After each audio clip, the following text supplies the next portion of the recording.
Hey friends, I'm Katie. I learned English as an adult, completely on my own in non-English speaking country.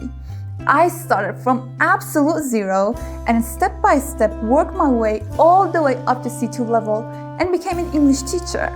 Today, I'm going to share a roadmap that can take you to C2. Let me show you something interesting. This is the English level pyramid. Level A1 is the biggest group in the world. But what about C2? Only a tiny point at the top belongs to C2. Let's see how many people are really up there. About 35% are at A1, roughly 25% at A2. B1 accounts for around 20%, and B2 about 12%. Only about 6% of learners reach C1, and even more interestingly, just 1% to 2% reach C2. But why do so few people make it? Why most learners get stuck at B1 and give up? It's because the higher your level gets, the more difficult it becomes. And the more difficult it becomes, the less and less motivated you feel. You'll lose your motivation. Okay, you've seen what this pyramid looks like. Now, if you want to climb it all the way to C2 and join the top 1% and 2%, you don't need luck, you don't need talent or genius, you just need to grab your cup of coffee or tea and watch this video because you're gonna learn a lot of stuff. In this video, we're gonna talk about vocabulary, listening, reading, grammar, and speaking. So my friends, let's hang out. One of the main reasons you stay stuck at B1 level is your vocabulary. You see, when you're a beginner, you need almost all the new words you're learning. Therefore, your brain gets constant rewards like, oh, a new word. Wow, I'm improving. This creates excitement and motivation. But when you reach the B1 level, something changes. Your brain no longer welcomes new words because you don't have an essential need for them. Like you use the adjective good all the time to describe something that is good. Like the weather is good. I'm good. Your English is very good. This coffee is very good. So your brain is like, good is enough. I don't need more adjectives to describe something that is good. And this is called vocabulary wall. It's an obstacle in your path to C2 level. Your brain creates this vocabulary wall. Like when you learn the word impeccable, which means very good, your brain doesn't make much effort to learn it deeply because it's a bit difficult to say and it's a longer word. So your brain's like, I already have an easier version. I'm gonna stick with very good. So you either forget it completely or you kind of recognize it in context, but you can't use it. But native speakers use a whole spectrum of different words to show different degrees of meaning. And each word can show different degree of thought. They say, let a person speak and you'll see their wisdom. And it's the same in English.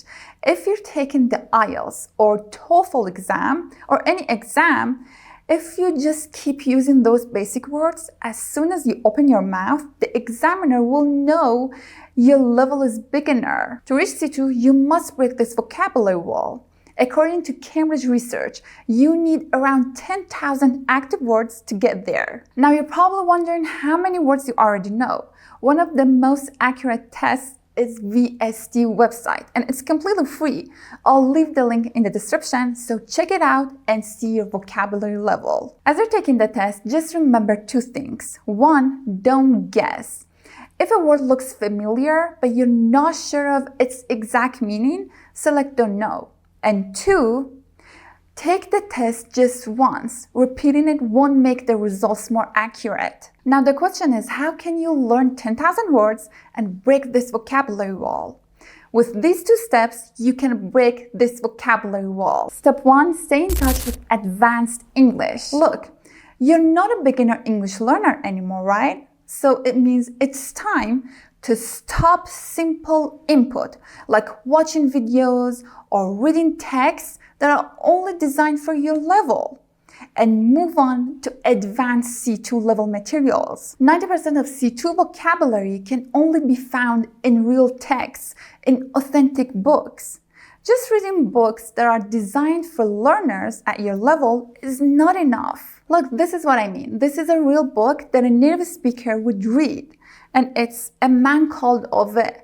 On each page, you'll see 2 to 5 new words. If you can encounter 2 to 5 new words on each page after reading this full book, it means you're already moving towards C1, C2 level. Just remember, choose a book that you actually enjoy, because learning is far more effective when it's fun. Step 2, practice deep output. At B1, you're used to using basic words. Train your brain to use advanced vocabulary. Like instead of because, say considering that. Considering that it's raining, we should stay indoors. Or instead of bad, say detrimental. Smoking is detrimental to your health. Or instead of small, say modest. He earned a modest income from freelance work. You got the idea, right? Just try to use more advanced and complex words when you practice output. There was a time when I could understand only about 25% to 30% of movies. A 90-minute movie would take me 3 hours to finish.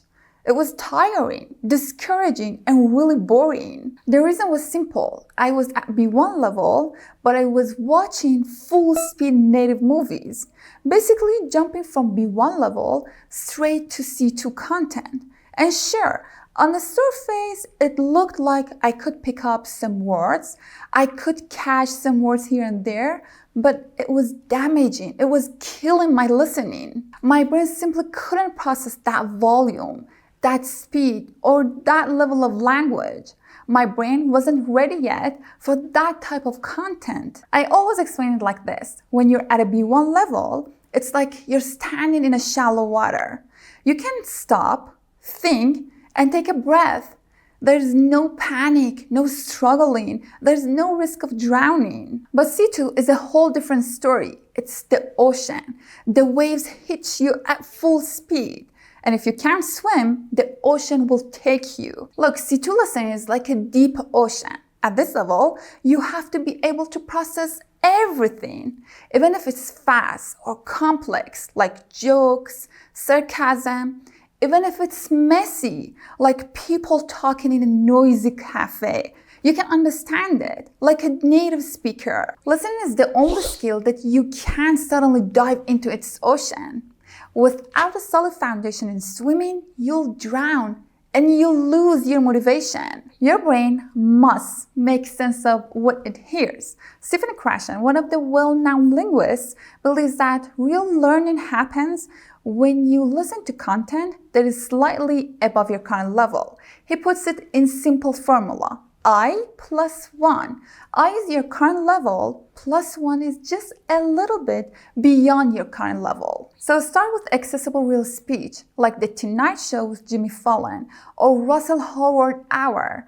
These are amazing. Or if you're into business, check out The Diary of CEO. It works perfectly. Listening to these kind of videos is much easier than movies, and they help you to get used to natural speech, intonation, and casual expressions. Once you can understand about 70% of a regular talk show without subtitles, that's when you're ready to dive into the C2 ocean. Move on to C2 level movies. Movies are faster than talk shows and YouTube videos, and they really boost your listening comprehension. Stanley Kubrick's movies helped me a lot to understand both language and culture, like Eyes Wide Shut and The Shining. I also love these movies, The Girl with the Dragon Tattoo and Gone Girl by David Fincher. Immerse yourself daily. Look, if you want to improve your listening all the way to C2 level, it requires consistent real-world practice. So immerse yourself daily. Even 10 to 15 minutes of active listening makes a huge difference. Focus on understanding the flow and not translating every word. Let's talk about the most challenging aspect of English, grammar. When it comes to grammar, you think C2 means using crazy structures, but that's not entirely true. you shouldn't miss the first step. If you miss the first step, you'll never sound like a native speaker or a C2 speaker, even if you use high advanced grammar. You see, there are 2 steps to make your sentences in a way that a C2 speaker would do. Step 1, master the basics with full control. You'll never reach C2 by memorizing the most advanced grammar in the book. In fact, when you use a basic grammar naturally and accurately without mistakes, you'll sound like a C2 speaker. Something that looks simple becomes advanced when it's used correctly and automatically, like the simple present. I've seen so many English learners who are intermediate, well, actually even advanced learners, still when they speak make basic grammar errors. They say things like, I love coffee, coffee wakes me up. My sister don't like coffee. Who believes that? But the correct version is, I love coffee, coffee wakes me up. My sister doesn't like coffee. Who believes that? Or when they talk about the past, they get confused by the past form. They say things like, yesterday, I felt sick with the ED, but it should be, yesterday, I felt sick. See, it's not that you don't know the rules, it's just that your control of basic grammar isn't automatic yet. A C2 speaker doesn't make these slips, even in fast, natural speech. And that loss of control is what keeps you at B1, B2. Honestly, having control over basic grammar is the key to getting out of B1, B2 level. Step 2, build longer and connected sentences. When you're at intermediate level, your sentences are short, simple, and repetitive. You speak in pieces, not in connected thoughts. You might say things like, yesterday I went to the park. I met my friend. We walked for a bit. Then it started to rain. I didn't have my umbrella.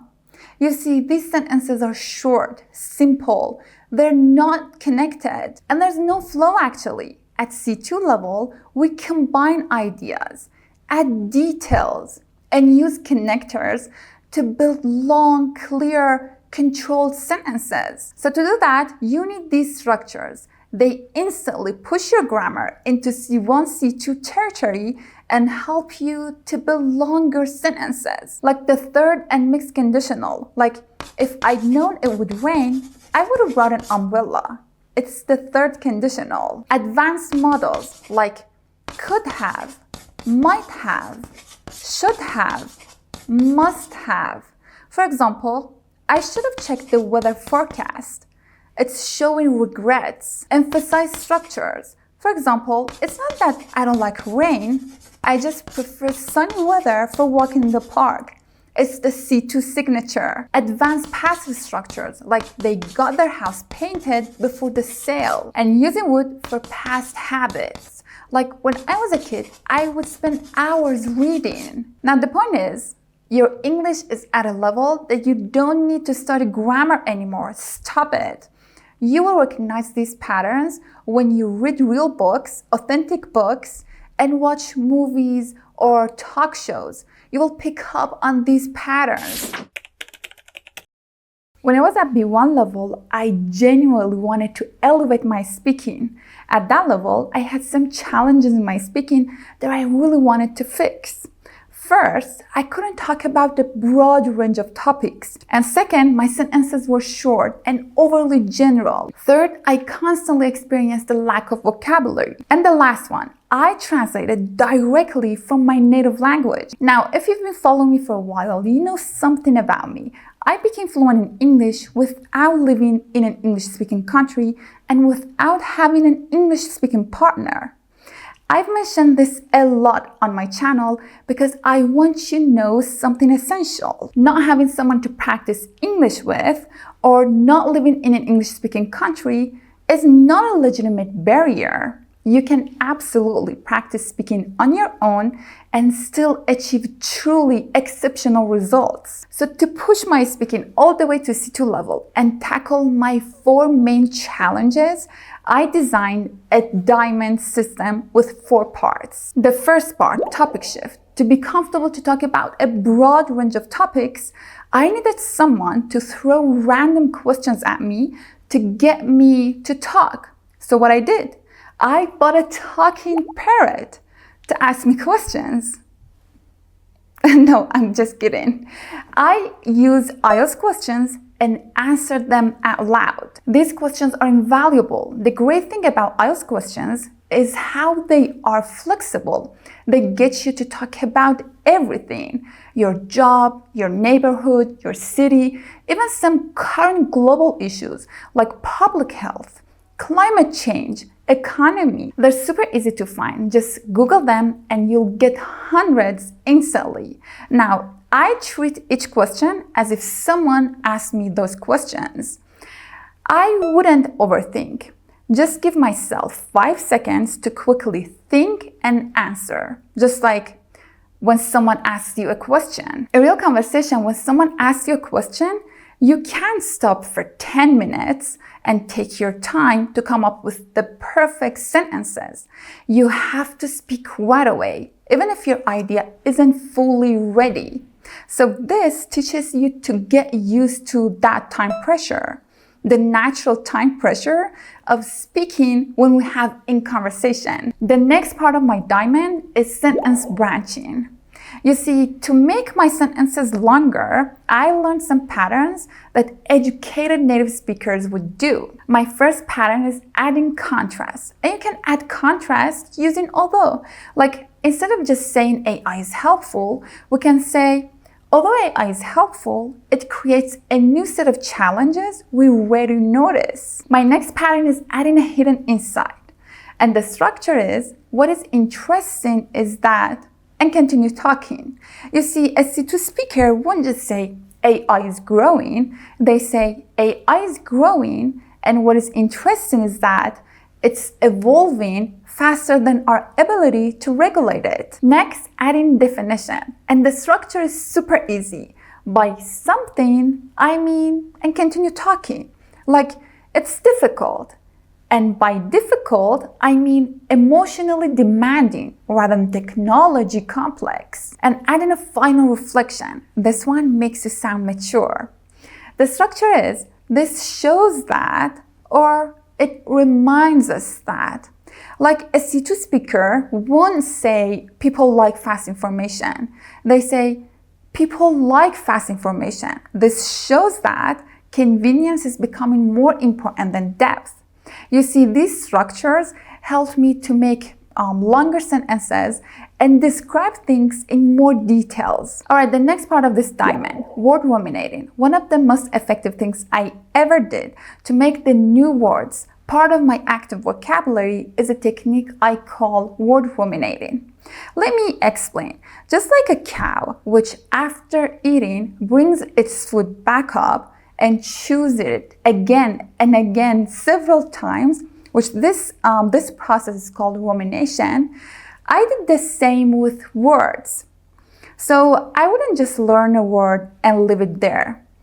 I would bring it back, say it again, like I repeated it several times in different situations, in different sentences, until my mind completely digested it. So here's how it works. Let's say you just learned the word extinction from listening to National Geographic and talk about extinction, like dinosaurs became extinct millions of years ago, and now many species are at a risk of extinction because of climate change.